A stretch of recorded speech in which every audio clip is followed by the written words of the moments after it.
Bonsoir à tous, bienvenue sur le plateau Equinox Soir, votre décryptage quotidien de l'actualité de lundi à vendredi, 19h, 21h, 18h, 20h, Greenwich Mean Time, de toutes les missions dévolues à l'Assemblée nationale, à savoir juridique, juridictionnelle et même participative.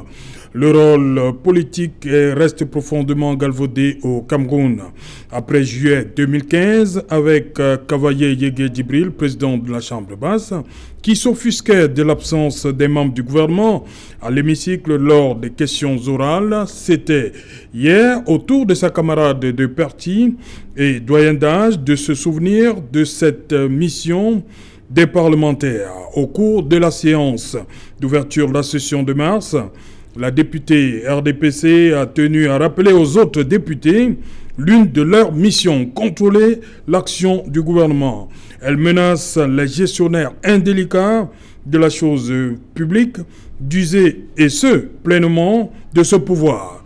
Tout se passe comme si, jusqu'alors, les gestionnaires de la chose publique étaient exempts de tout reproche. Quand on sait que le contrôle de l'action gouvernementale obéit à des outils, voire à des procédures de contrôle. 6 au total. Au Cameroun, on a l'impression que l'on invente le fil à couper du beurre. Questions écrites et orales au ministre, interpellations, auditions en commission ressemblent beaucoup plus à de simples formalités. Pas de motion de censure, de contrôle budgétaire, encore moins l'examen et la confirmation des titulaires des postes exécutifs. Dans cette léthargie, seul le député SDF Vouri-Est, Jean-Michel Ninche, réussit de temps en autre à troubler le sommeil de la majorité obèse RDPC. La doyenne d'âge vient ainsi rappeler, et de manière triviale, que si on ne fait pas, c'est parce qu'on ne veut pas. Autrement dit, quand on veut, on peut. Madame, Monsieur, tout à l'heure, à 20h, c'est la grande édition d'information du vendredi présentée par Nadine Yambo. Tout de suite après, je vous retrouve pour Equinox Soir, deuxième partie. Ce sera le temps du débrief.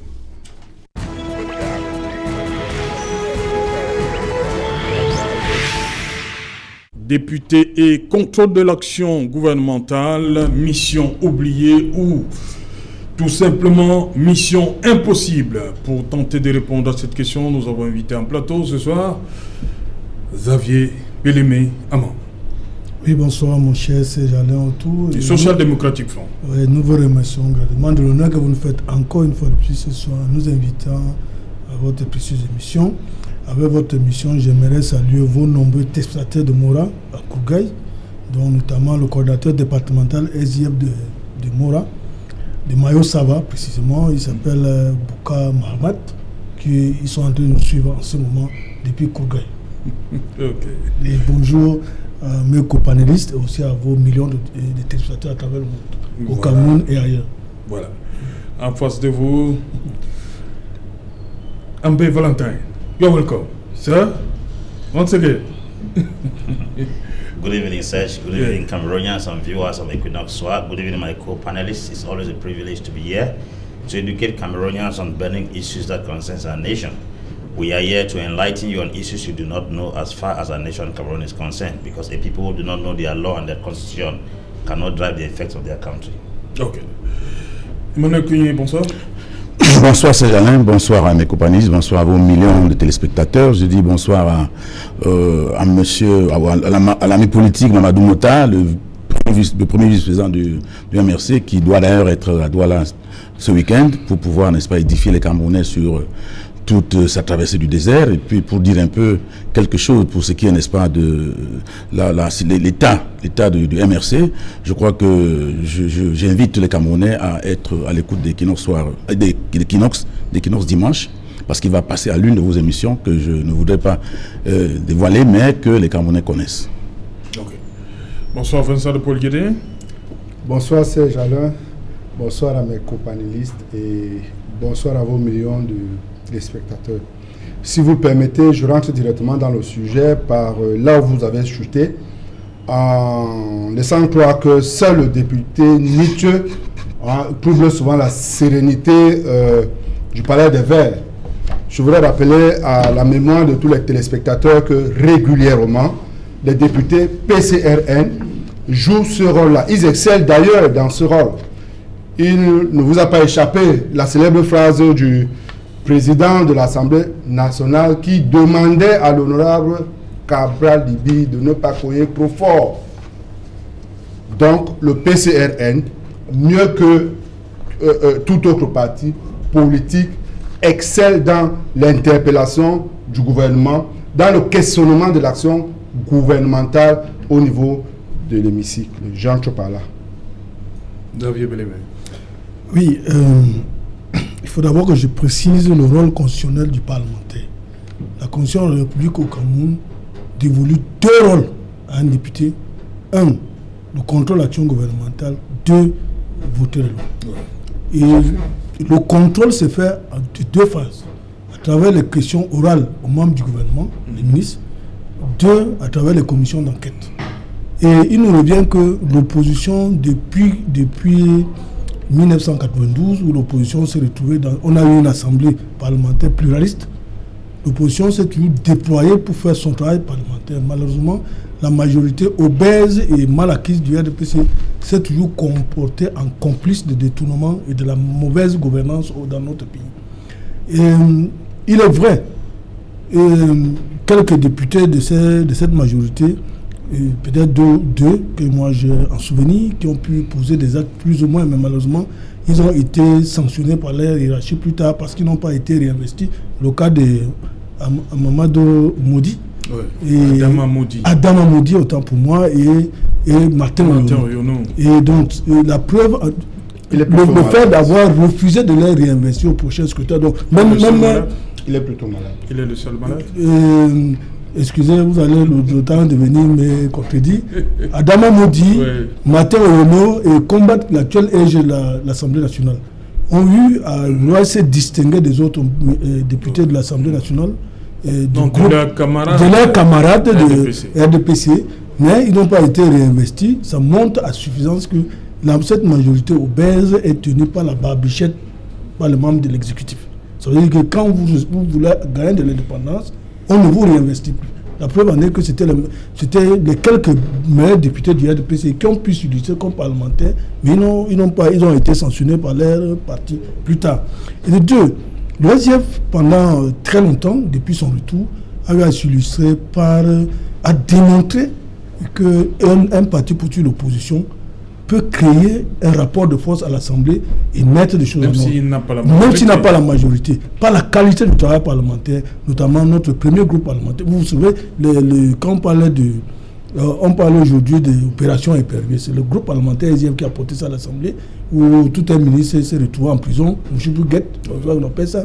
Il y a l'honorable Nitieux qui s'est illustré par des questions incisives et pertinentes, au point où, je vais vous prendre le cas des avions chinois. Le scandale des avions chinois, le dénonciation de la gestion de la crise Covid-19, où un ministre de la République s'est vu violer gravement la Constitution de la République du Cameroun en refusant d'aller répondre aux questions orales telles que l'honorable Nitieux lui a posées.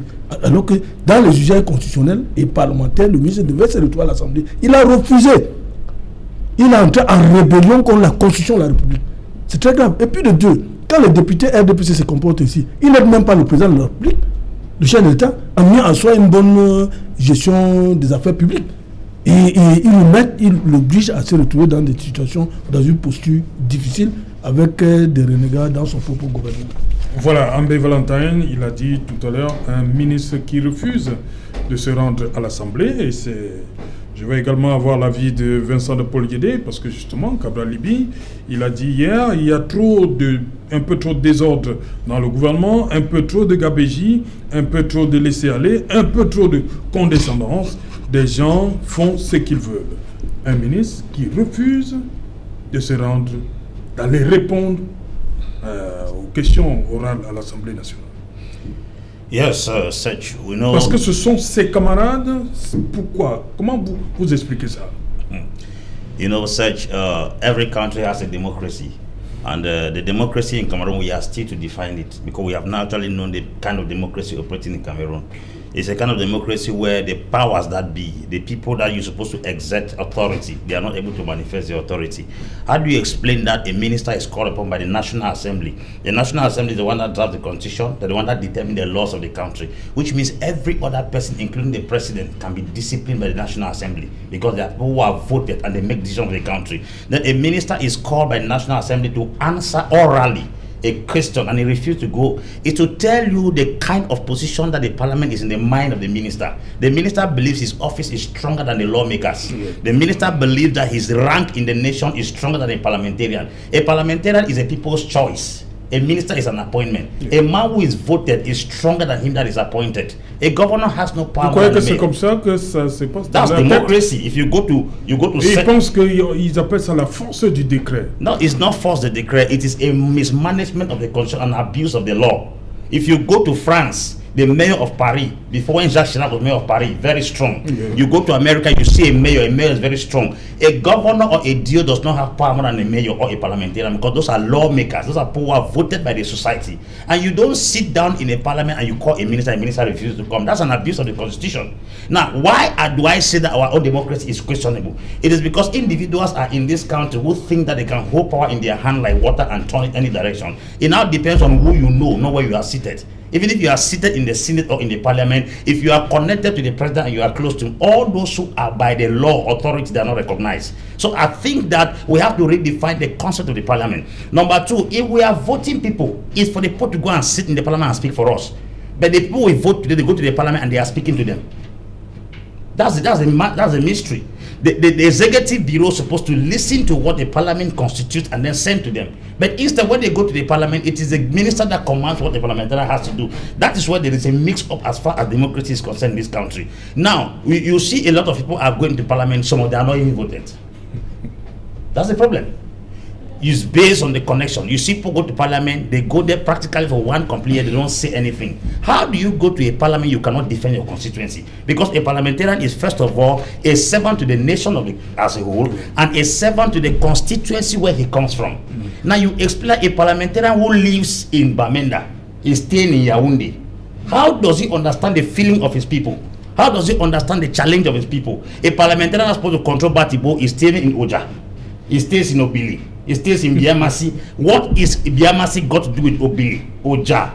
That is to tell you how things are mixed up. In Quebec, in Canada, one of the rules of the constitution is that if you are voted as a senator or a parliamentarian, you are supposed to stay in the midst of your people, understand their problems, know their difficulties, then you carry it back now to the parliament, then you go and complain there. Nous n'avons pas l'eau ici, nous n'avons pas l'électricité ici, mais le parlement, un député qui vit à Yaoundé, son domaine est à Oum.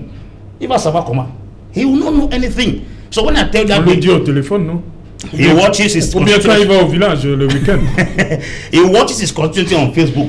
He sees it on internet. How can the parliamentarian be watching his constituency on Facebook or on television? So it's to tell you that even the parliamentarians who are in the parliament, they don't have the authority by themselves to take decisions. That's the reason why a minister can refuse the call of a lawmaker to come and answer to a query.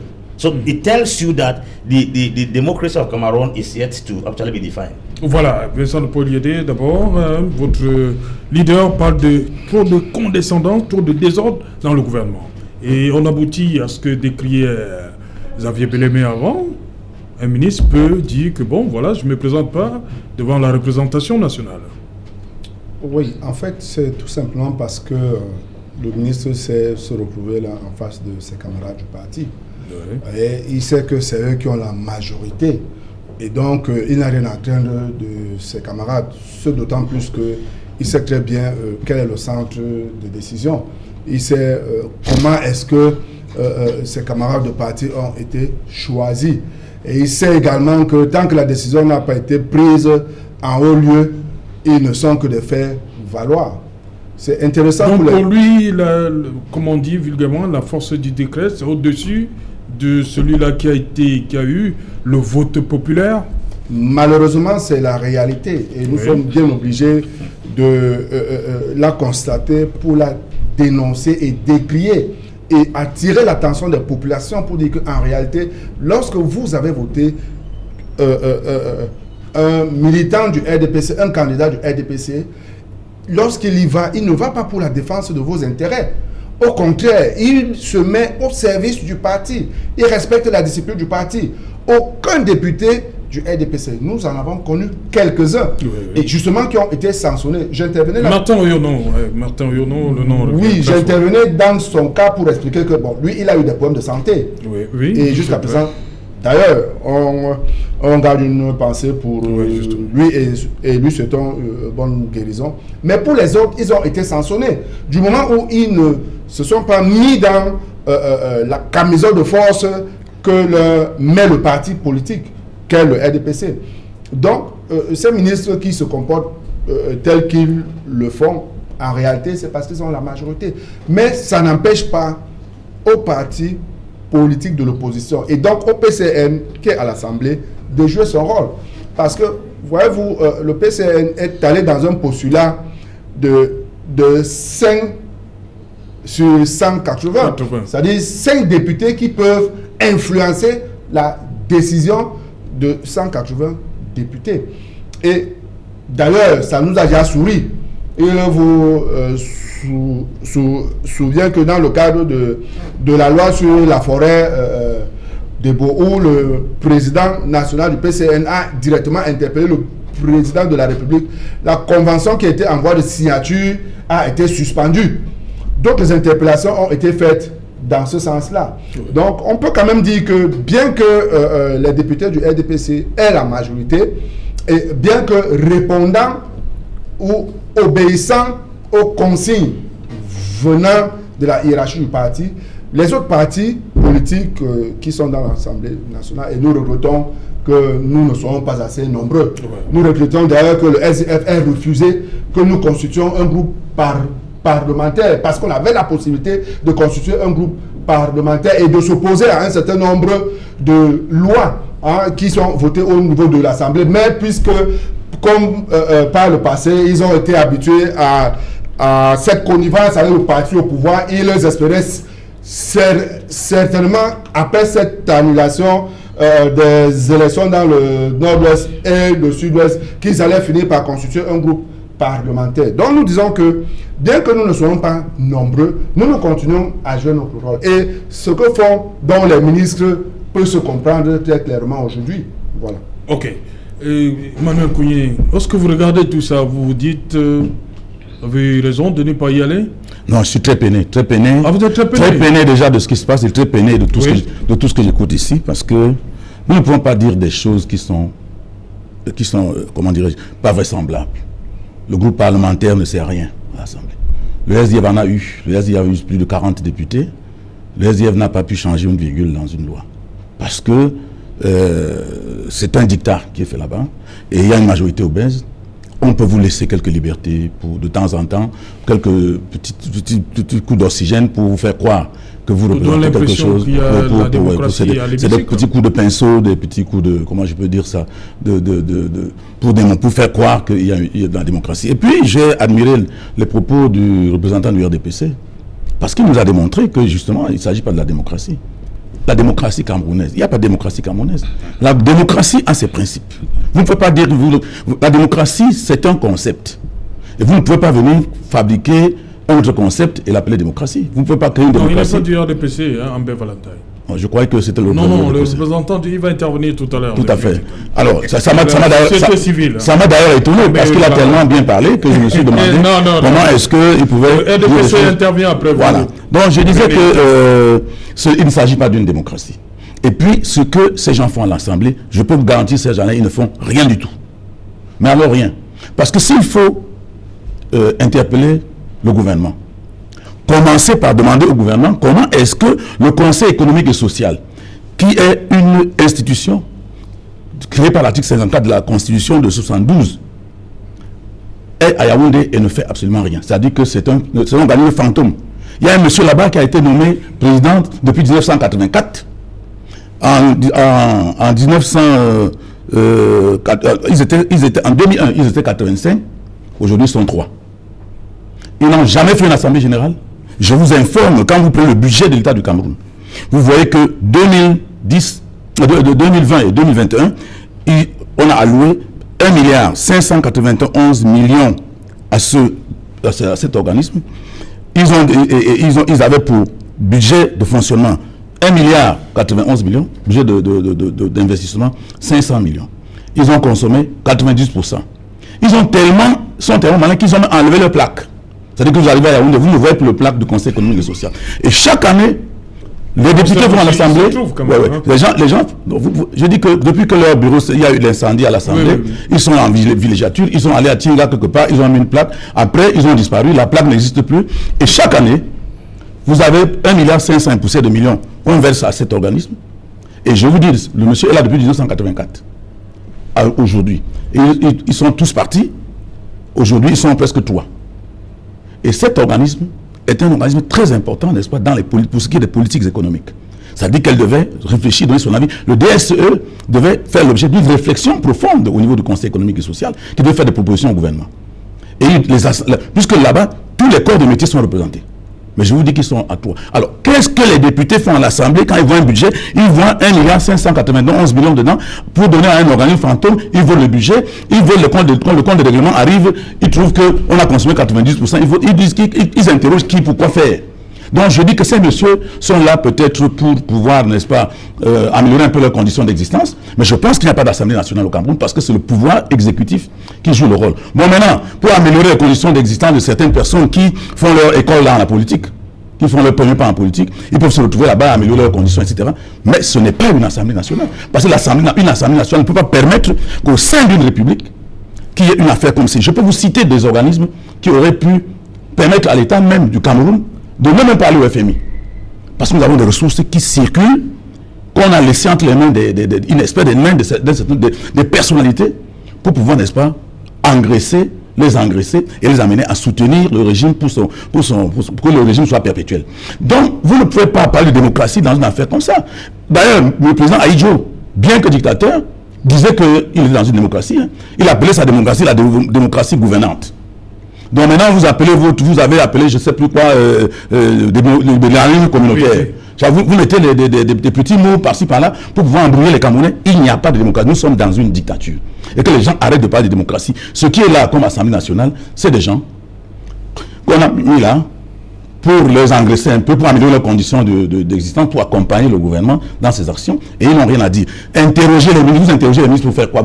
Qu'est-ce que vous demandez aux ministres? Quand vous ne pouvez pas leur demander au pouvoir, où est cet organisme-ci, qui doit avoir 150 membres, et un président, donc c'est 151 personnes qui siègent là-bas. Il n'y a plus personne là-bas, ils sont tous morts. Et on continue à voter le budget. Et on continue à nous sortir des lois de règlement. Et les députés, non. Donc pour moi, il faut cesser d'embrouiller les Camerounais. Moi je crois que s'il y a vraiment même un seul député à l'Assemblée nationale, il doit faire des conférences et dire aux Camerounais, nous voulons qu'il y ait la caisse de dépôt et consignation. Parce que les experts nous ont démontré qu'elle a été créée depuis 2008, il y a la loi. Et ils ont démontré qu'entre 2011 et 2015, nous avons perdu près de 9 000 milliards, entre 6 800 et 9 000 milliards. Et que cette caisse de dépôt et consignation, tout l'argent que vous voyez, les greffiers sont dans les tribunaux. Le greffier n'est pas un registre de recettes.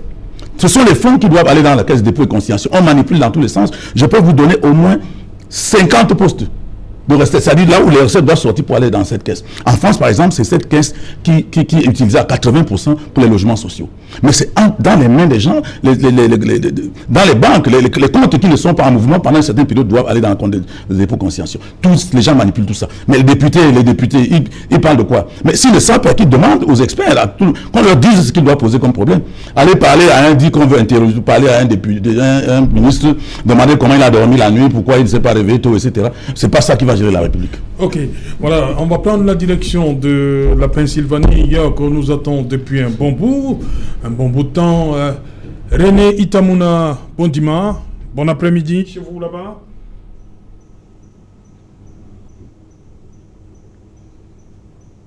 Ouais, nous avons un petit souci de son avec René, on va revenir. Le temps de permettre à la régie de se... Voilà. Oui, René, bon après-midi. Bon, on va rester.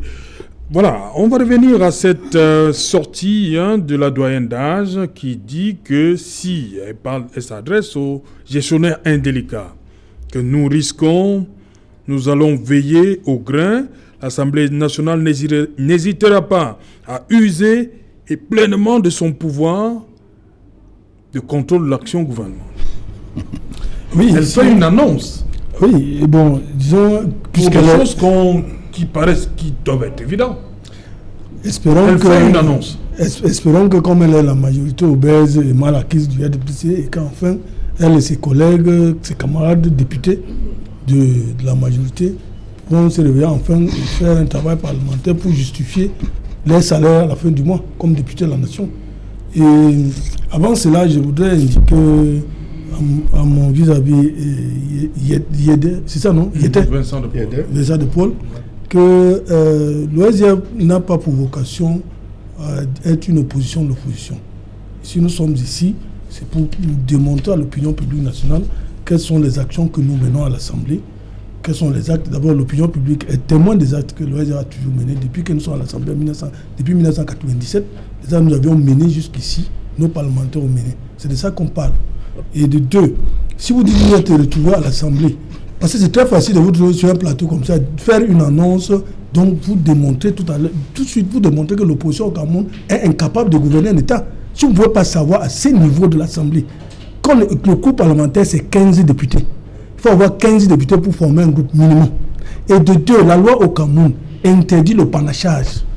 L'OSIF a 5 députés, le PCRN a 5, ça fait 10. Donc ce n'est même pas possible, même si avec le partenariat, les deux partis ne peuvent pas faire un groupe parlementaire. Arrêtez de venir mentir et vous attaquer à l'opposition alors que vous réclamez l'opposition. C'est quelle stratégie ça? Elle est extrêmement suicidaire pour l'opposition. Arrêtons ça. C'est pas sérieux. Je dis donc qu'il ne peut jamais laisser le mensonge. C'est pas vrai. Moi, mon parti à l'Assemblée depuis 1997, j'ai 29 ans de militantisme à l'opposition. Je suis presque, je ne m'en vante pas, je suis presque un livre de l'histoire de l'opposition. Depuis l'âge de 19 ans que je milite dans mon parti. Et pour y arriver, il a fallu que j'use des subterfuges parce que la loi dit qu'il faut avoir 21 ans pour être militant, t'inscrire dans un registre d'un parti politique. J'ai dû user à l'époque pour qu'on m'inscrive sur mon parti, que j'ai donné, parce que comme on ne demande pas la carte d'identité, on voyait ma taille, on pensait que j'avais effectivement 22 ans. Pourtant, j'avais 19 ans. Donc pour vous dire que non, arrêtons de nous matraquer sur un plateau de télévision. Le PCRN n'a pas le pouvoir que l'OSIF va venir arracher, tout comme l'OSIF n'a pas le pouvoir. Il y a un seul parti politique au pouvoir, c'est l'ORDPC. Et vous, si vous voulez vous attaquer au l'OSIF, c'est votre droit, mais dites des choses vraies, pas un mensonge. J'ai dit, pour avoir un groupe parlementaire, c'est 15. Minimum, c'est ce que la loi dit. Et de deux, l'OSIF et le PCRN, c'est 10 députés, 5 députés, ça fait 10. Même si la loi autorisait, et quand bien même la loi, nos deux partis politiques vont avoir 15 députés, y compris l'UDC. Parce que vous comprenez votre réaction, y compris l'UDC. Heureusement que vous savez pas. L'UDC, avec l'UDC, on va avoir 15 ici, les trois partis, mais la loi n'autorise pas le panachage. Racontez des choses qui sont réelles. Ne venez pas vouloir tout simplement intéresser l'opinion qui nous suit maintenant avec un gros mensonge. C'est pas sérieux. Nous devons être sérieux à un certain moment donné. Moi, vous n'êtes pas mon adversaire politique sur ce plateau. J'ai un seul adversaire sur le RDPC. C'est lui qui détient le pouvoir. C'est l'adversaire du SIF.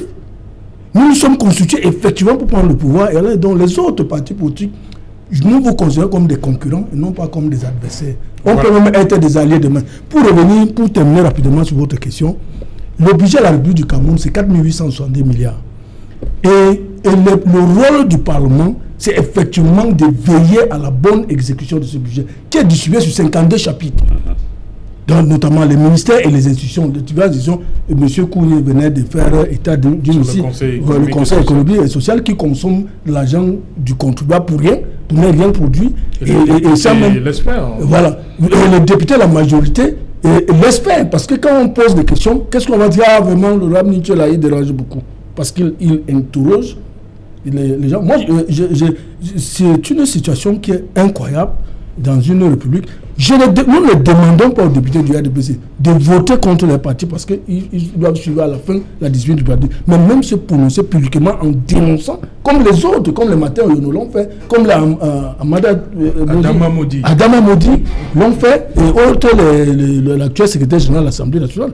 Au moins dénoncer quand ce n'est pas bon, pour aider le président de la République même, qui est le président national de leur parti, à mieux asseoir sa gouvernance.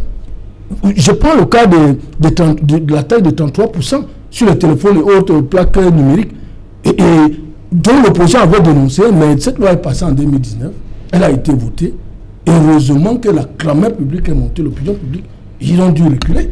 Et vous voyez donc les conséquences d'un comportement de députés de la majorité qui ne font rien. Pourtant, ils sont grassement payés, ils courent derrière les missions un peu partout, les séminaires, pour avoir le perdième, mais pourtant, ils ne font rien. Voilà, on va donc repartir à York pour cette fois-ci. J'espère que c'est la bonne. René Itamuna Bondima. René, vous vivez aux États-Unis d'Amérique. Vous êtes habitué aux séances du Parlement là-bas. Et lorsque vous regardez ce qui se passe dans votre pays, il y a du chemin. Bonsoir Serge Alain et bonsoir aux co-panélistes. Il y a certainement du chemin et des différences énormes. Vous n'avez pas oublié, je pense que vous avez encore en mémoire, il n'y a pas longtemps, le fait que le Parlement américain a été envahi par des Américains qui pensaient que son Parlement n'était pas en train de faire leur travail. Et donc, voilà, j'allais dire ça tout de suite pour répondre à votre question, mais permettez-moi quand même de réagir par rapport à ce qui a été dit avant. Je pense que mon parti, le RDPC, a été battu dans toutes les sauces, par tous les panélistes qui sont probablement sur le plateau ce soir, Serge Alain Autou. Mais je pense que dans une démocratie comme celle du Cameroun, comme ailleurs dans le monde entier, les acteurs politiques doivent quand même avoir de la mesure dans leurs propos.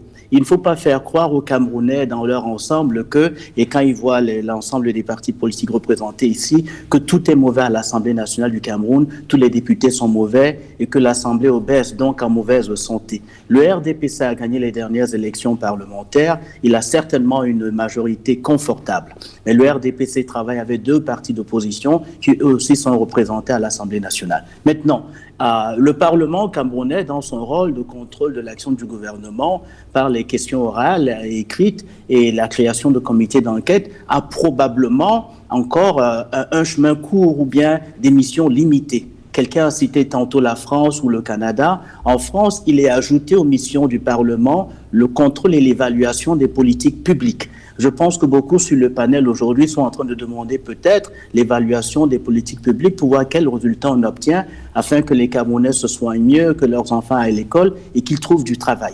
Donc il faut quand même différencier ces chemins-là. Au Cameroun, le Parlement est à majorité composé par le RDPC, le gouvernement est celui du RDPC. Donc il est suffisamment normal que ce soit aux USA, vous l'avez vu avec le gouvernement de M. Biden, qui vient de passer donc une loi et une décision hier qui va investir 1,7 trillion de dollars dans l'économie. Aucun député républicain n'a voté et ils ont utilisé le même arsenal que j'entends aujourd'hui sur le plateau et les mêmes noms d'oiseaux que j'ai entendus avant et ailleurs.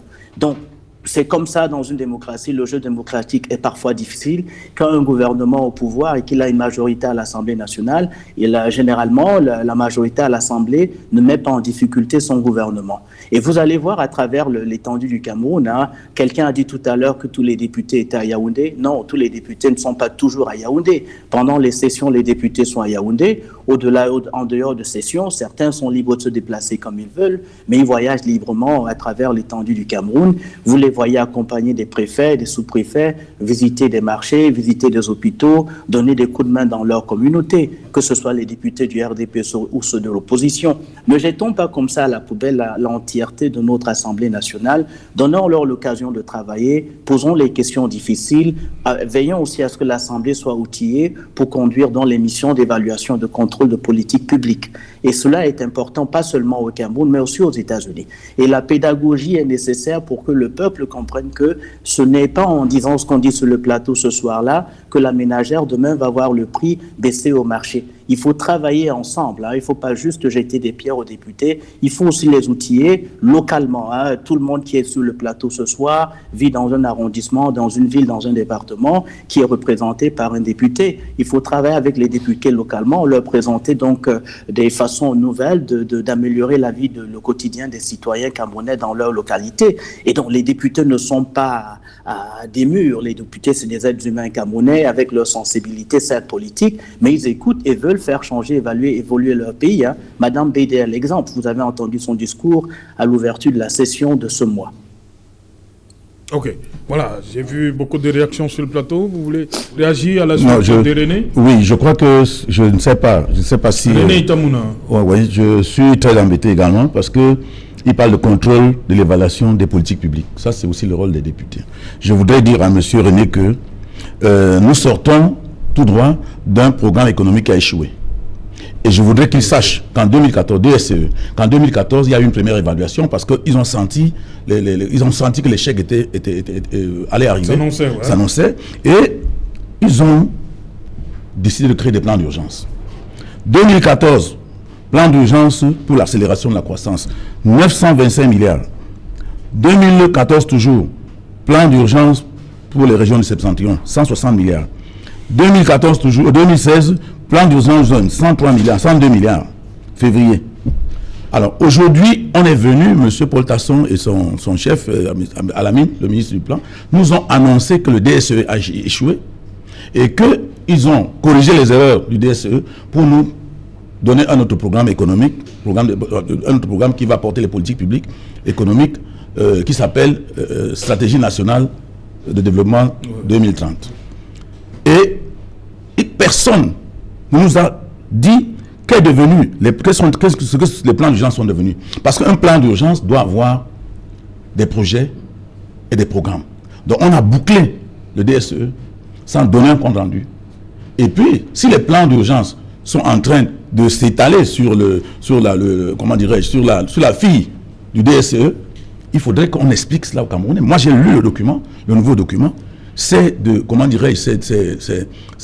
incantations. C'est-à-dire que là-dedans, même le nouveau programme dit des choses extraordinaires. C'est-à-dire quand vous lisez le SND 30, vous voyez les germes de l'échec sont là. C'est-à-dire que je peux vous dire aujourd'hui que ce programme va encore échouer. Parce que vous ne pouvez pas nous dire aujourd'hui qu'ils disent qu'ils vont insister sur le mix entre l'import institution et la promotion des exportations. L'import substitution suppose que nous on importe moins et qu'on produit sur place ce que nous on importait pour pouvoir substituer cela aux importations. Or, il n'y a aucune politique industrielle qui soit mise en place aujourd'hui. Il n'y a même pas l'énergie pour penser à mettre sur pied une industrie. Ils disent que c'est le secteur privé qui doit être le moteur de la transformation structurelle de l'économie. Et au même moment, le GICAM, les organisations patronales, les organisations des entreprises se mettent en guerre avec le directeur des impôts. Ils sont dans une bataille à mort et je ne sais pas à quelle heure ils vont se mettre ensemble. Donc, ce sont des gens qui sont en train de mettre sur pied des politiques qui ne peuvent pas marcher. Or, l'Assemblée nationale, dans tout ça, ne dit rien pour ce qui est de toutes ces politiques publiques. Donc, moi, je crois que cette Assemblée nationale ne joue pas son rôle, ne connaît même pas son rôle, ne peut pas jouer ce rôle. Parce que les députés doivent avoir au moins des cabinets parlementaires pour qu'on puisse leur donner des idées pour le faire. Non, ne parlez pas. L'Assemblée ne joue pas ce rôle. Non, je ne suis pas totalement d'accord. Les plans d'urgence sont s'il vous plaît, monsieur Kouné, s'il vous plaît. Je ne suis pas totalement d'accord avec vous. Quand vous dites que vous affirmez que l'Assemblée nationale ne connaît pas jouer totalement son rôle, ce n'est pas vrai. Il y a des députés, il faut bien distinguer. Les députés, la majorité présidentielle, avec ceux de l'opposition, n'ont pas le même comportement. Les députés du RDPC à l'Assemblée, qui ont une majorité obèse, refusent de jouer leur travail parlementaire, préfèrent s'engraisser. Il faut dire des choses telles qu'elles sont. L'opposition fait son travail. Le SF a toujours fait le travail. Nous avions les juges de transport. On parle même du code électoral aujourd'hui. C'est le travail des députés de l'opposition, notamment c'est du SF. Pour dire, il y a une chose que le monsieur Diaz vous a dit, une incongruité très grave. Quand il dit qu'on voit les députés accompagner les préfets dans leur tournée, incroyable, c'est un scandale. Ce monsieur vient de dire une bêtise incroyable. Un préfet sur l'employé du député. Ouais. Comment un patron accompagne son employé dans ses missions? Ça veut dire quoi? Le député attend plutôt parce que le préfet agit. Il est l'exécutif, il est le bras prolongé de l'exécutif. Le député n'est pas un subordonné de l'exécutif. C'est deux pouvoirs concurrents. Donc, avec des missions distinctes telles que définies dans la Constitution. Donc dire qu'un député accompagne un préfet, je crois qu'il doit retirer ses propos. C'est très grave.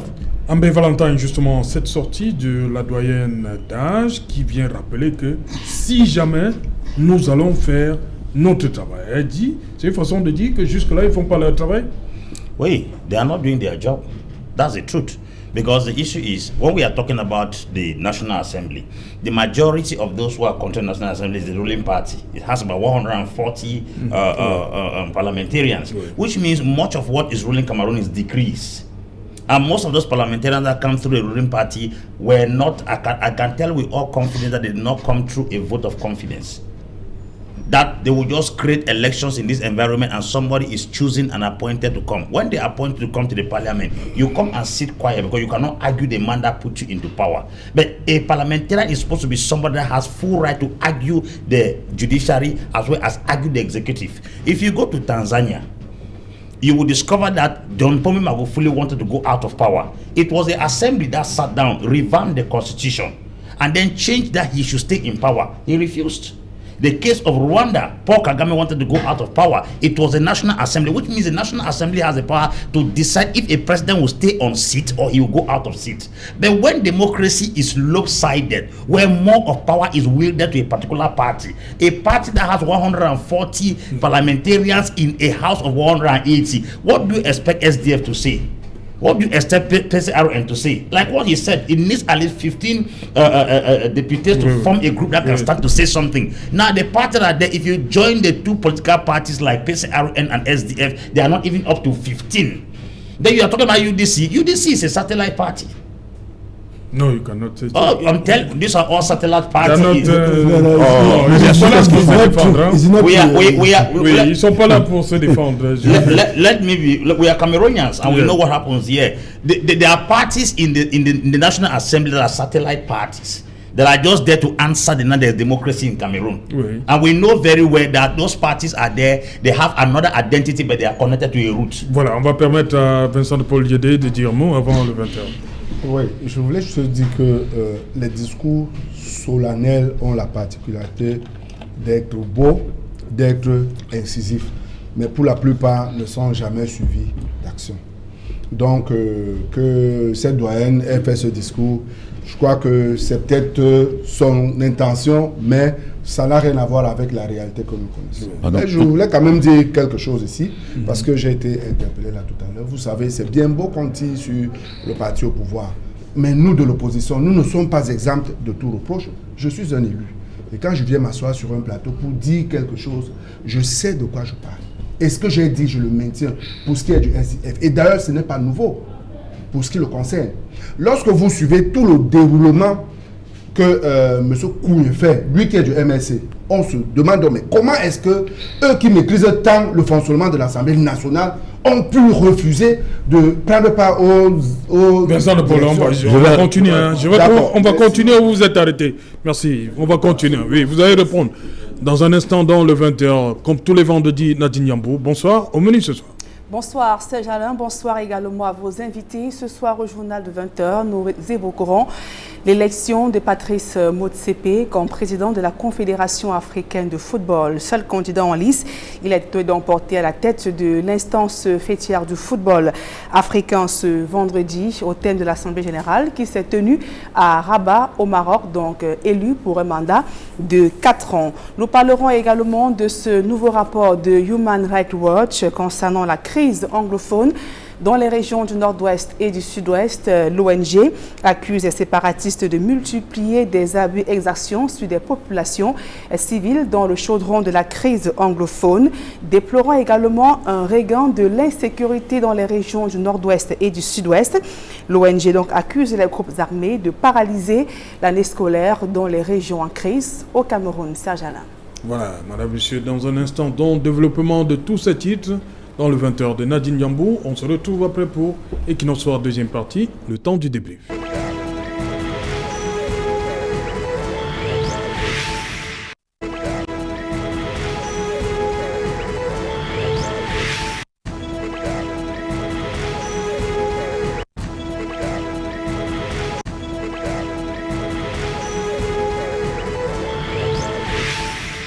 Retour sur le plateau Equinox Soir, deuxième partie, c'est le temps du débrief, toujours en compagnie de Vincent de Paul Diédé du PCRN. À côté de lui, Ambé Valentine, membre de la société civile, Xavier Bellemé, Social-Démocratique Front, Emmanuel Kougné du MRC. Nous prenons tout de suite la direction de York, en Pennsylvanie, où nous attend le représentant du RDPC. Lui, c'est René Itamuna Bondima. René Itamuna Bondima, un nouveau rapport du Human Rights Watch qui incrimine, on va peut-être dire cette fois-ci, seulement les groupes armés séparatistes. Oui, bonsoir Serge Alain. C'est toujours difficile d'entendre de tels rapports parce qu'en finalité, c'est des femmes, c'est des enfants, c'est des adultes camerounais qui auraient souffert. Donc voilà, c'est bien d'avoir ces rapports, mais ce serait meilleur que chacun de nous ici modère son propos et essaye de voir comment on contribue à ramener la paix dans le Cameroun et ramener la paix dans les zones qui sont en difficulté. Il y a vraiment, ça fait mal à lire le rapport, c'est bien, mais savoir que des gens quand même quelque part dans des zones du Cameroun souffrent encore, c'est le plus dur, c'est le plus dur.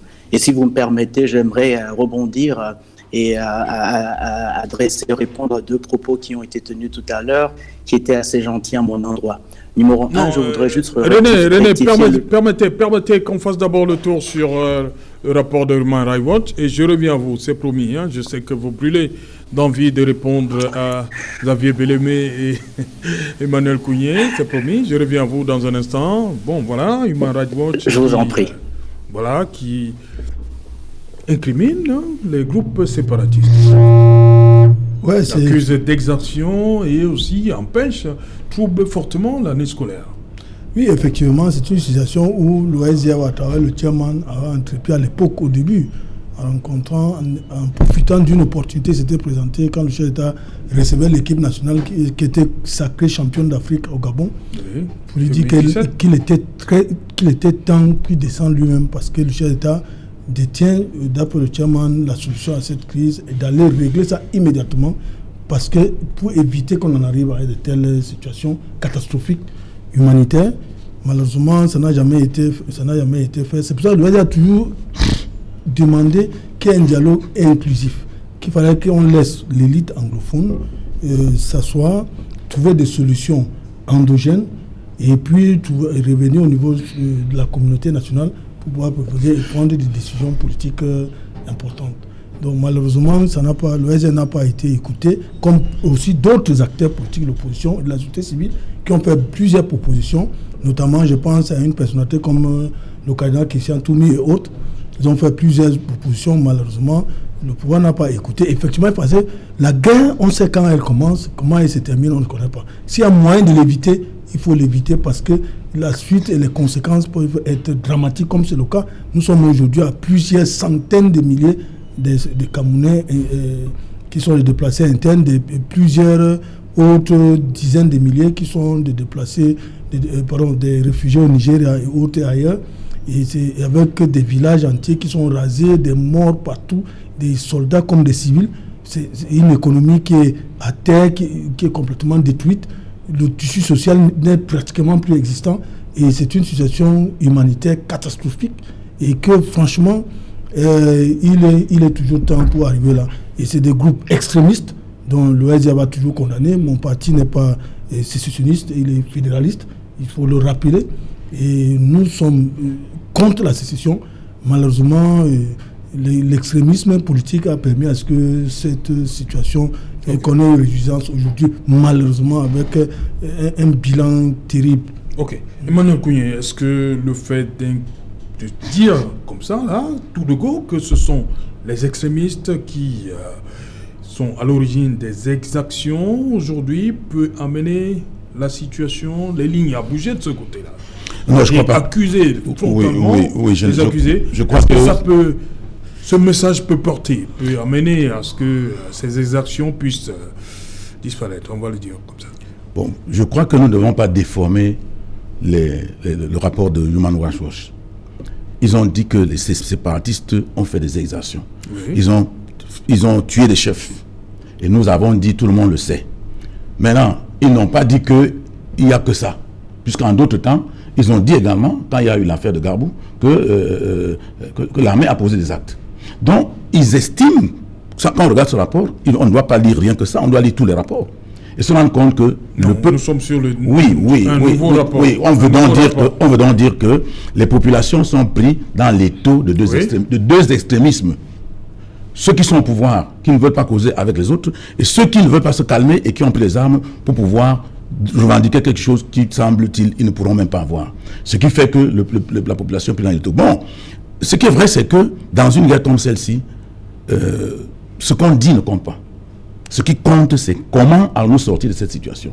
Il a parlé du cardinal Toumi. Oui, il y a beaucoup de gens qui pensent qu'ils ont des arguments à donner. Mais quand vous êtes le cardinal Christian Toumi, vous parlez aux anglophones. La question que les anglophones vous posent, c'est qui vous a envoyé? Si vous causez avec nous, vous allez rendre compte à qui? Est-ce que vous-même, vous pouvez aller rencontrer M. Biya? Est-ce qu'il vous reçoit? C'est la question qu'on pose. Donc nous sommes dans une situation, dans un cul-de-sac. Il faudrait que ceux qui gouvernent nous montrent un peu la voie par laquelle on va pouvoir arriver à la solution à ce problème. Et ça rejoint rapidement ce qu'on a parlé tout à l'heure avec les députés.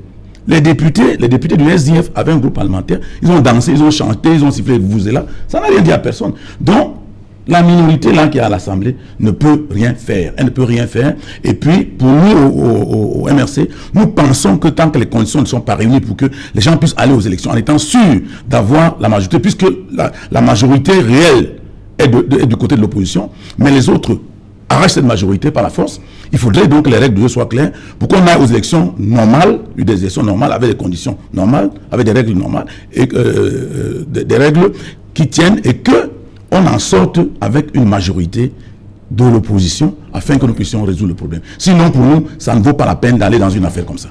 Ok. Voilà, Vincent de Paul Guédé, cette situation des rapports, mais comme il a dit, Emmanuel Kounié, la population, elle est prise dans les taux, quoi.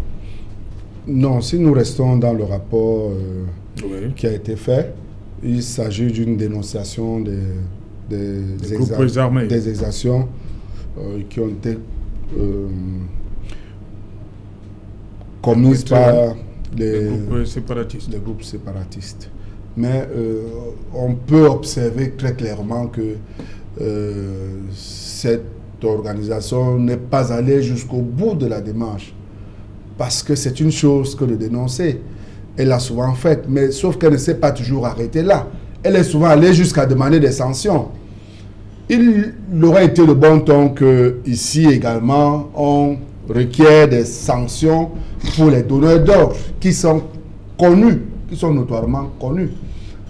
Et ce qui rejoindra d'ailleurs l'appel des députés qui a fait l'objet d'une polémique qui disait « Ok, vous avez mieux à faire dans votre pays, c'est de nous renvoyer ici ceux qui sont des instigateurs, des donneurs d'ordre, qui créent la crise dans notre pays. » C'était l'occasion justement là pour Human Rights Watch de démontrer que pour une fois, il peut faire un travail. Est-ce que les députés PCR1 ont signé cette pétition? Nous n'avons pas été approchés, vous savez, dans ce genre de choses, il s'agit de... C'était une histoire de...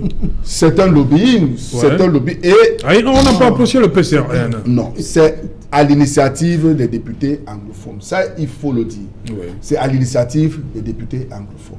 Et c'est une initiative louable que nous... C'est pas seulement les anglophones qui ont signé, députés anglophones. Oui, mais nous disons que c'est eux qui ont été à l'initiative, parce qu'il faut bien dire qu'il s'agit bien de leur région d'origine, oui. Pour la plupart. Non, monsieur Yété. C'est ce que je dis. Ça c'est très grave ce que vous dites. Qu'est-ce que je dis? Mais vous faites d'un pays, le Parlement, la République du Cameroun. Mais non, nous parlons... Le député de la nation. Vous créez déjà un député particulier dans le... Exactement dans le piège de tout à l'heure. En laissant croire que le PCRN est en train de combattre le LCF. Non, je ne peux pas parler du PCRN. Vous allez exactement faire la même chose là maintenant. Ce que j'explique, c'est que cette pétition a été... Ceux qui ont été à l'initiative de cette pétition, c'est des députés d'origine qui viennent du nord-ouest et du sud-ouest. C'est de là que c'est parti. Et ça a été un lobby qui a été formé. Donc, nous n'avons pas été approchés. Mais nous disons que ce rapport qui est sorti là, en réalité, il n'est pas complet. Vous voyez, c'est bien qu'on dénonce, c'est ce que nous disons tous les jours. Et tout le monde sait que ça se fait. C'est pas seulement ce mois, c'est que ça s'est fait. Ça fait des mois que ça se fait. Ça fait plus de 2 ans que ces combattants tuent, qu'ils exécutent, qu'ils rackettent, qu'ils brûlent, qu'ils prennent de l'argent. Si on le dénonce aujourd'hui, c'est une chose. Mais on aurait pu aller un peu plus loin que cela. Bon, mais ce que nous disons, c'est que nous pensons qu'on n'en sortira pas tant que les gens qui n'auraient jamais dû prendre les armes continuent à les avoir. Le PCRN a demandé que ceux qui n'auraient jamais dû prendre les armes les déposent et que le gouvernement finisse par implémenter les résolutions du grand dialogue, qu'il continue même les recommandations autant pour moi, et qu'il continue à dialoguer, qu'il implémente toutes ces recommandations-là. Nous pensons que ce n'est que de cette façon-là qu'on pourra revenir à un certain apaisement dans nos deux régions. Ambé Valentin, sur cette situation, comme j'ai la question que j'ai posée à Emmanuel Kounié, je vous la pose également. Est-ce que cette sortie de Human Rights Watch peut avoir un impact sur la situation, sur le théâtre de la crise anglophone? The Human Rights Watch is a watch, like you call watch. They only watch. Oui. And when they watch, they report. That's all they do.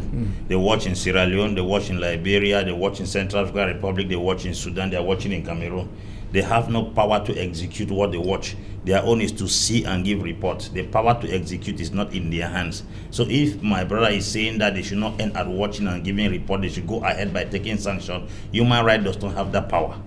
And number two, the human rights has not only criticized the separatists, the human rights has also criticized the government, which means they are here to give a report on what they see. They are like a political analyst or a football commentator. A commentator may be a journalist of a country, but you comment based on what is going on in the field. You don't comment based on your feeling. If they score Cameroon, Jean Labenang will still say, on a gagné le Cameroon. That is what he will say. Even though he does not like it, that's what he's going to say. So human right is not giving what he feels or what he likes. He's giving what is on the field. So if at all the government does what is wrong, like what they did in Gabu, human right will give the report. If the separatists do what is wrong, nobody can defend the fact that the separatists have not committed atrocities. They have done their part. The government has also committed atrocities.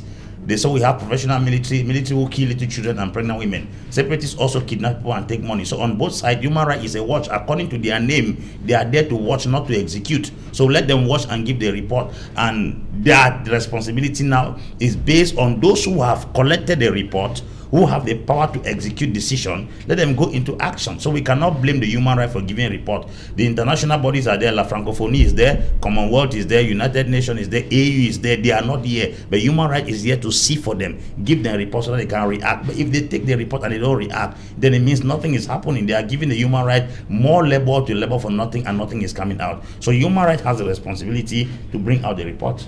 Ok. René Itamouna, c'est à vous. Vous voulez répondre à Emmanuel Kounié et Xavier Bellemé. Merci Serge Alain. Je regrette peut-être que mes amis, avec très peu d'élégance, aient mal compris mon propos.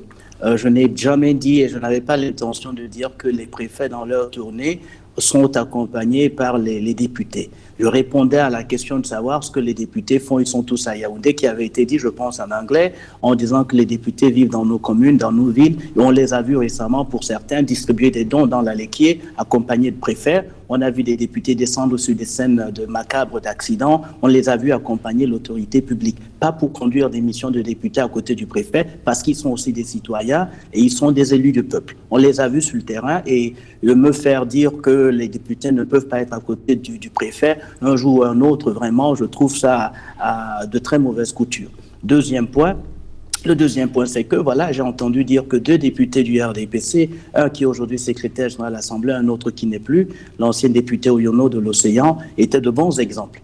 Et on a dit aussi, on les a sanctionnés, on les a foutus à la porte. Non, il y a des règles du parti qui ont poussé un député à ne plus être candidat, à M. Yono, en le cas d'espèce, ce qui a permis au député Serge Benaye d'être réélu et de revenir à l'Assemblée nationale. Dans l'autre cas, vous avez le même député qui est à l'Assemblée nationale comme secrétaire général, donc il n'est pas puni. Il ne faut pas faire croire que parce qu'un député veut travailler, le RDPC va le mettre en difficulté. Le RDPC a certes ses limites ou ses problèmes qui sont peut-être les mêmes que partagent les autres partis politiques, mais nous ne sommes pas des personnes sans cœur. Les députés du RDPC, comme les députés du PCRN, comme les députés de l'UDC, comme les députés des autres formations politiques, sont d'abord des enfants du Cameroun, sont d'abord des personnes qui ont pour souci la réussite de leur pays, la réussite de leurs voisins, la réussite des enfants du Cameroun et la bonne santé du Cameroun. Et je vais juste rappeler un point que j'ai cité tantôt, qui a été peut-être mal perçu. Maintenant, en France, il est demandé aux députés de faire exactement le contrôle et l'évaluation des politiques publiques. Cela n'est pas le cas au Cameroun. On peut étendre la définition de ce que notre Constitution apporte quand elle demande le contrôle de l'action gouvernementale par des questions orales et écrites. Et n'oubliez pas, dans le cas d'espèce de la situation que nous vivons dans le NOSO, le gouvernement, sous réserve des impératifs de la défense nationale, de la sécurité de l'État ou du secret de l'information judiciaire fournie, des renseignements au Parlement. Donc, il peut y avoir des cas où le gouvernement travaille même avec des sécessionnistes camerounais, mais n'a pas besoin de le communiquer ni aux députés ni aux tierces.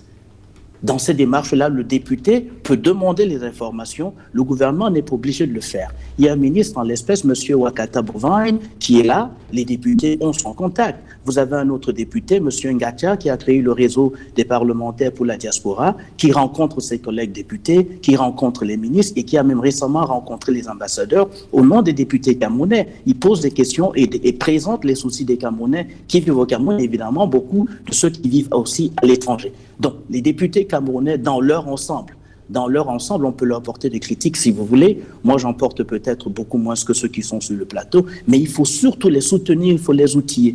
Peu importe leur bord politique, il faut soutenir nos députés. Beaucoup d'entre nous, même à l'étranger, sont fiers d'un jeune député camerounais qui est celui du PCRN. Beaucoup ont célébré sa victoire, célébré son action. On ne peut pas dire du coup que voilà, tous les députés qui sont mauvais, c'est ceux de la majorité obèse du RDPC. Déjà, le terme n'est même pas élégant. Le RDPC a une majorité confortable, mais pas obèse. Obèse peut être signe de maladie et le RDPC n'est certainement pas malade. Parce que s'il est malade dans sa majorité obèse, ça veut dire que les Camerounais ont mal fait. Les Camerounais lui ont fait confiance. Mais enfin, il faut dire une chose qui nous touche à cœur ici aux États-Unis comme ailleurs. Nous allons bientôt lancer dans les évaluations de sommiers politiques du RDPC et le RDPC va réévaluer ses membres, ceux qui sont officiers, ceux qui sont en cellule de base, ceux qui sont dans les sous-sections pour remettre à jour donc son calendrier, son recensement et éventuellement à conduire des élections. Vous voyez que le RDPC demeure démocratique. Nous sommes prêts à répondre à nos actions. Nous voulons évidemment que le gouvernement réponde également de ses actions. Mais au lieu de lui jeter les pierres, soit aux députés, jeter des pierres, soit aux députés, soit à notre gouvernement, continuons de travailler avec ceux-ci.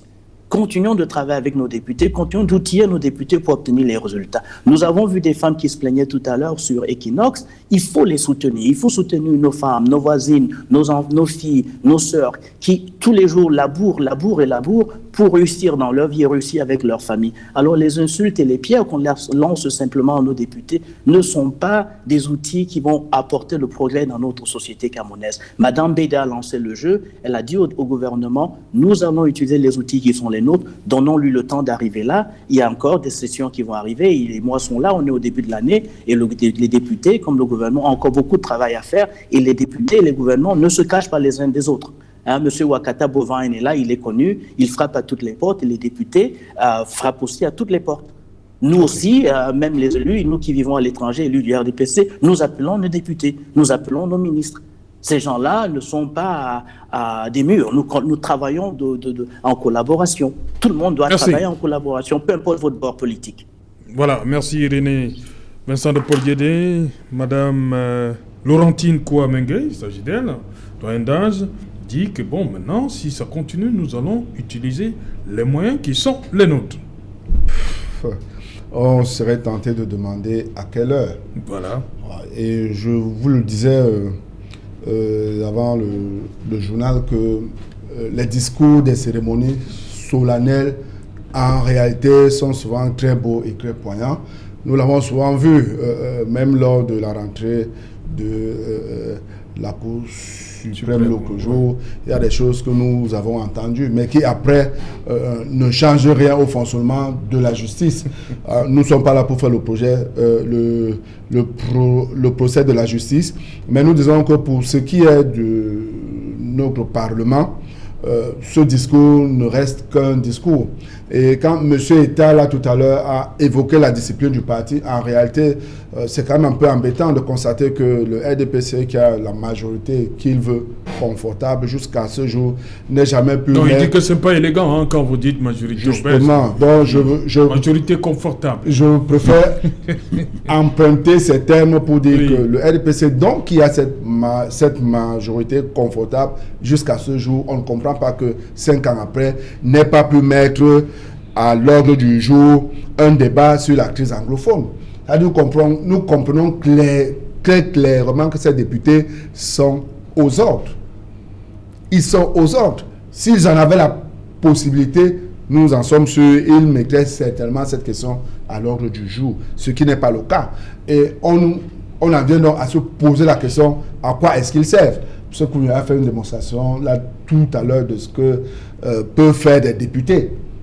Et je voulais un peu le taquiner pour dire, mais écoutez, lui qui a toute cette expertise-là, qui sait très bien ce que les députés doivent jouer comme rôle, on ne comprend pas que lui étant du MSC, que le MSC n'ait pas accepté de prendre part aux élections. Parce qu'on aurait eu besoin de cette expertise, on aurait eu besoin d'être un peu plus nombreux pour pouvoir bousculer le RDPC qui est confortablement installé. Bon, nous déplorons... Dans son obésité. Je ne voudrais pas être... inélégant, justement. Donc, voilà, donc, nous sommes quand même embêtés de constater que malgré tout cela, les députés de l'opposition continuent à faire bouger les lignes. Ce n'est pas évident. Nous, au PCN, on le fait à chaque fois qu'on en a l'opportunité. Mais il n'y a pas que nous. Il y a un honorable qui, très souvent, interpelle les membres du gouvernement et on finit par voir les ministres s'expliquer. Bon, on déplore le fait que l'un des ministres du RDPC ait refusé entrer en rébellion contre la Constitution.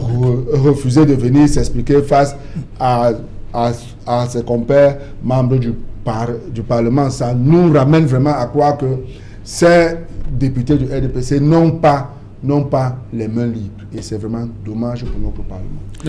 Oui, c'est Alain, vous allez me donner 1 minute pour que je puisse répondre à un téléspectateur qui me reproche, parce que j'ai lu sur Facebook, qui me reproche de dire que le DSE a échoué. Et je voudrais lui dire que c'est le gouvernement lui-même qui a confessé que les objectifs n'ont pas été atteints. Ils ont été clairs là-dessus et ils ont bien précisé que selon le DSE, l'objectif était qu'en 2020, on puisse constater qu'on a atteint un taux de croissance soutenu dans la durée de 5,5%. Ça n'a pas été le cas.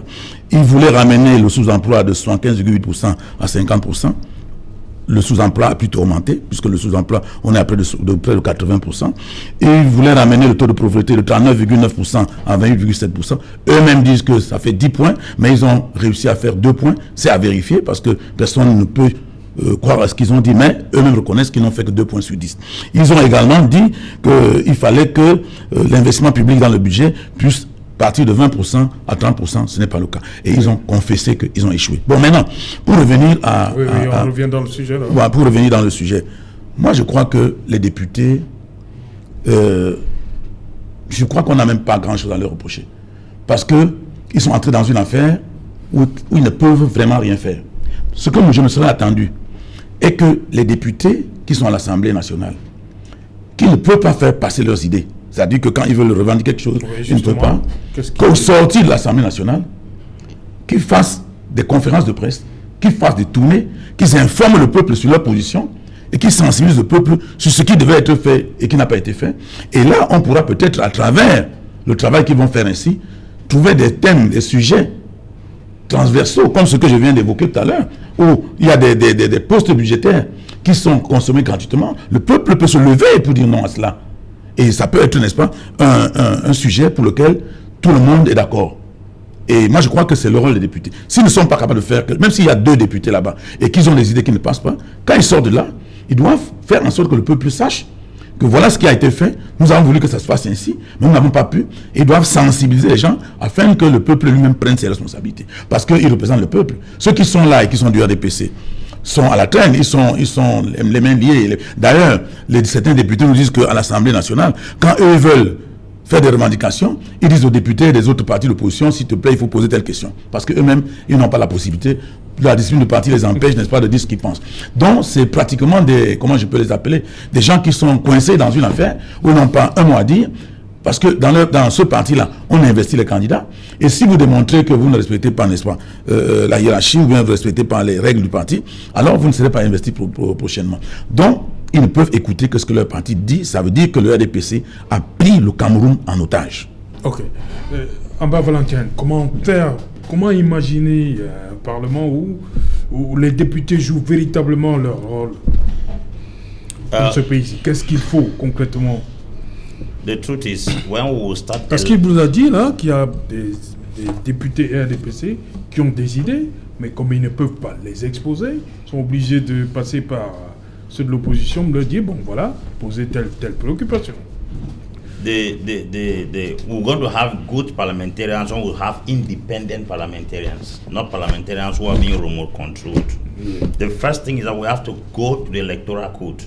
We have to adjust the electoral code. On parle du système électoral de manière globale. Tout part de là. Yes. We have to make the people who are being voted to have right. A mayor is supposed to have right. A senator is supposed to have right. But the system we are into, it looks like the offices that they are supposed to be voted to have their legal right, they are being appointed into those offices. And if a parliamentarian goes to the parliament that they have to manipulate his way into the parliament, he will be submissive to the man that put breath in his mouth, because the man that feed you control you. The man that feeds you control you.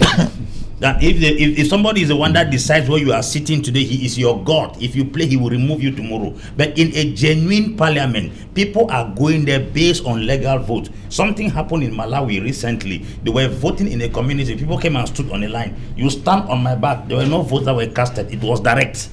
That kind of person that goes into a parliament, that it was a group that stand on their back, you cannot fight him. But this one that somebody is sitting somewhere, can even speak good English, but because he's connected to an authority, they just take your name and fit, and then you are a parliamentarian. I begin to wonder, when you go to the parliament there, you are going to be listening or you are going to be talking. A parliamentarian is sent to talk to the people, but we have parliamentarians who are listening. That is not that. Yeah, they just clap. They just listen and clap. After all, their grants are given to them.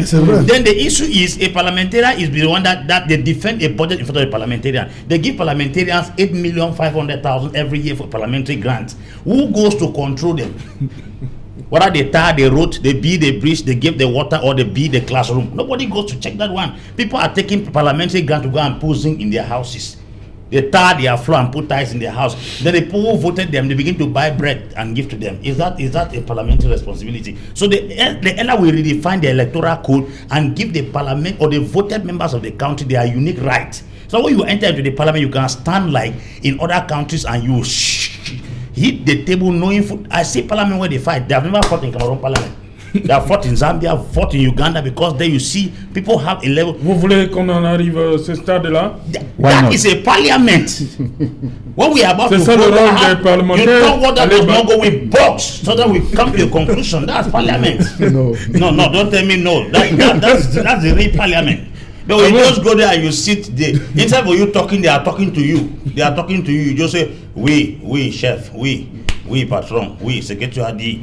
Who are you talking to? The people you are supposed to represent, you are not defending. So we have to go back to the electoral code. We have to look for real parliamentarians and not change the television qui ont changé avec le télécommande. Ok. Xavier Bellemé, sur cette, pour vous, à quel moment les parlementaires camerounais pourront véritablement remplir cette mission? Première chose, il faut que je dénonce là, qu'on enlève aux parlementaires l'histoire des micro-projets. Le parlementaire, un député n'est pas là pour des actes de gestion. C'est des actes qui reviennent à l'exécutif. Oui. Enfin, qu'on donne aux parlementaires des moyens de pouvoir recruter un personnel conséquent. Aujourd'hui, au Cameroun, un député gagne difficilement 1 million de francs par mois. Avec 1 million, on ne peut pas recruter des hauts cadres. Voici un expert en économie. M. Kouye, qui a fait ses preuves partout, il a été à la Banque africaine de développement comme consultant. Vous voyez, il y a de l'expertise comme ça, mais si M. Kouye vous présente sa facture pour une expertise comme pour prendre un député, parce que le député est un homme politique, il a besoin des hommes qui ont de l'expertise, la technostructure qui doit constituer tout autour de lui pour soutenir ses actions à l'Assemblée nationale. Il faut qu'il les paye. Une facture d'un expert comme ça, c'est moins de 3 millions, 4 millions. Quand il fait une prestation, vous devez payer. Une prestation intellectuelle, vous devez payer sur moins 4 millions. Si on prend la Mercure l'État, c'est combien une prestation pour un intellectuel? C'est extrêmement cher. Et aucun député au Cameroun n'a des moyens pour pouvoir payer. Donc l'exécutif a fait exprès, en appauvrissant le parlementaire, pour le paralyser déjà de ne pas travailler, de ne pas remplir convenablement son rôle. De deux, En allant, monsieur Diaz, vous êtes aux États-Unis, je suis désolé, monsieur, votre parti a une majorité obèse et très mal acquise, et que l'autre dit, je n'ai pas besoin de l'élégance, c'est une réalité, et c'est comme ça. Je dis donc, qu'est-ce qu'on fait? On les tient donc par la barbichette. Ils sont tenus. Ils ne peuvent pas faire. Maintenant, ils sont obligés d'admirer leurs collègues de l'opposition qui, eux, avec très peu de moyens, essaient de poser des actes pour pouvoir apporter une contradiction réelle au niveau du Parlement. Et c'est qu'on constate, notamment dans mon parti, notre groupe parlementaire s'est illustré. Et ces derniers temps, l'honorable Nietzsche s'illustre parfaitement dans ce travail parlementaire. Le PSN certainement, et les autres partis politiques de l'opposition. Mais nous faisons, chaque parti fait ce qui est important pour malgré notre nombre très petit, mais on arrive à mettre du feu à l'Assemblée. Et ça, c'est très important. Donc, il faut revoir le processus, et j'interpelle ici les députés de la majorité mal acquise, obèse du RDPC, de sortir de cette situation. J'ose croire que Madame la doyenne qui est du RDPC, son discours va véritablement se matérialiser pour que je sorte du même passé et partage le pessimisme de M. Yedé, que ça c'est le discours, après il n'y aura rien. On nous a servi plusieurs discours comme ça, et au moment de l'implémenter, on ne voit plus rien, ils disparaissent parce qu'ils ont peur. Ils ont peur pourquoi? Parce que l'exécutif les tient. Et chaque fois, le préfet les demande que si tu es député, c'est grâce à moi. Tu mérites même ta place de député là. Voilà comment ils font. C'est pour ça que le SDF s'est toujours battu que l'histoire des NAM, les NAM est à la responsabilité du sous-développement au Cameroun et de la pauvreté. C'est une école qui a appauvri les Camerounais. La mission principale des NAM, c'est de tuer ce pays. Ils sont au cœur de tout. La dévolution du pouvoir politique et économique. C'est incroyable. Qu'un simple fonctionnaire, c'est vrai, on a vu quand même des énamiens de qualité. Moi, j'en connais un qui est un monsieur pour qui j'ai un grand respect, mais malheureusement, il ne peut pas aller loin parce que je refuse de citer son nom ici parce que pour qu'il ne puisse pas être subi la foudre des sbires de ce régime. Donc, disons que quand on est bien, on veut être républicain, tout de suite, vous êtes broyé, comme le matin, le noir matin au Renault, le Adama Moudi, pour ne citer que cet exemple, qui ont été complètement broyés par... Merci, on est arrivé au terme de l'édition de ce soir vendredi. Le NEC, c'est demain? Oui, le comité exécutif national du SDF se tient demain. Ça promet, il y aura... Non, c'est les derniers développements SDF. Bon, il faut que je le précise clairement. Demain, il y aura de la fumée demain? Le NEC va recevoir, je ne sais pas de quoi vous parlez. Ah, vous ne savez pas? Mais je sais que le NEC demain va recevoir les rapports des deux commissions qu'il a eu. Commission Nietzsche et commission de Noab Tchatchouan. Oui. Donc les deux commissions vont remettre les rapports et le NEC va entériner ce qu'elles auraient déjà fait comme travail. Merci. Et que le NEC va repréciser certainement la vision politique du SDF qui a tout été. Que ce soit... Et là, quand vous dites repréciser, vous faites allusion à quoi? Non, repréciser les positions du SDF, c'est le moment solennel pour le parti, pour la vie du parti. Pourquoi vous avez besoin de repréciser? Non, donc chaque fois, le NEC reprécise les positions. Il y a eu des dérapages. Non, on peut... Merci, vous comprenez maintenant de quoi je parle? Non, je ne sais pas de quoi vous parlez, mais je sais que c'est un moment important dans la vie du SDF, chaque fois que le NEC se tient. Voilà, merci Xavier Bélim. Bon, les débats... Non, je vais d'abord dire une chose très importante rapidement. Dans le SDF, les commentaires sont libres. Oui. Il y a la liberté d'expression. Oui. Quand le comité exécutif national siège, prend les résolutions, tout le monde se range. Ok, merci. Voilà. Merci. Avant ça, chacun peut dire ce qu'il peut. Merci. On n'est pas venu ici pour le NEC. Je ne suis pas venu pour le NEC. Je voudrais tout simplement dire que je suis très heureux qu'on ait parlé de cette affaire des députés, mais qu'il faudrait que les députés du Nord-Ouest et du Sud-Ouest, ceux qui ont signé la fameuse pétition, comprennent que même si on rapatrie tous les gens qui sont ici, ça ne va pas résoudre le problème parce que pour qu'on les rapatrie, il faudrait que le gouvernement dise rapatrier tous ces gens et qu'ils disent ce qu'il va faire après. Il ne faut pas dire rapatrier les gens. Vous faites quoi? Si on a rapatrié les gens, oui, les gens sont rapatriés, on continue comment? Okay. Donc il faudrait que le gouvernement également précise sa pensée. Et puis ça pourra motiver les gens, n'est-ce pas, à poser les actes dont ils ont besoin. Et les deux régions, c'est 34 députés. Merci. Les deux régions, c'est 34 députés. C'est très important. Merci à vous, Rambé Valentin. Merci également à René Itamouna Bondima depuis York, aux États-Unis. Madame, Monsieur, nous sommes arrivés donc au terme de cette édition, la dernière de la semaine et qui nous soir. On se retrouve lundi lorsqu'il sera 19h. Bonsoir, au Vangoul.